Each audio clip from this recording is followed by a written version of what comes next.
Je suis persuadée que la droite se compromet en voulant employer les mêmes méthodes que la gauche, pensant que ce sont ces méthodes qui l'amèneront au pouvoir.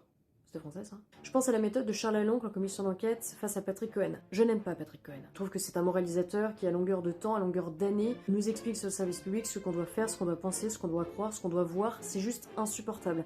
La façon dont il a tenté de justifier le massacre de Thomas à Crépol, c'était juste inadmissible. Et c'est très bien de le lui rappeler. La façon dont est gérée France Télévisions par Delphine Ernotte, les comptes absolument désastreux, le contenu qui interroge un petit peu sur l'orientation politique de cette formidable institution. Il y a beaucoup de choses à reprocher à France Télévisions, beaucoup de choses à reprocher à Patrick Cohen, mais la méthode. Quand on a tant de bonnes raisons, tant d'outils, tant de possibilités d'acculer et de responsabiliser des personnalités comme Delphine Ernotte ou Patrick Cohen, quand on a tant de chiffres, tant d'extraits, exemples, témoignages, tant de choses qui tombent quasi quotidiennement et qui déshonorent, défigurent, désintègrent France Télévisions, on n'a pas besoin de se la jouer petit procureur face à des grands moralisateurs qui font ça toute l'année, donc qui savent à quoi s'attendre. Il faut être plus subtil, plus méthodique. Moi, ça me fait penser à un échange que j'avais eu avec une personnalité politique que vous voyez régulièrement sur CNews, à qui un jour j'apprends, voilà, il y a tel militant néo-nazi, clairement, qui s'est fait arrêter. Et me dit, mais qu'il reste en prison. Parce que ce sont des gens comme ça qui nous discréditent. Ce sont des gens comme ça qui vont ruiner notre combat politique parce que c'est une méthode, la politique. Bien sûr qu'il y a la manière forte, bien sûr que parfois on a juste envie de péter les plombs et parce qu'on n'a plus la patience, parce qu'on n'a plus envie d'attendre, parce que l'urgence est là. Sauf qu'aujourd'hui, la droite est en place. La droite est majoritaire. La droite est à l'Assemblée, elle est au Sénat, elle est dans les instances, elle est dans la rue, elle est dans les urnes.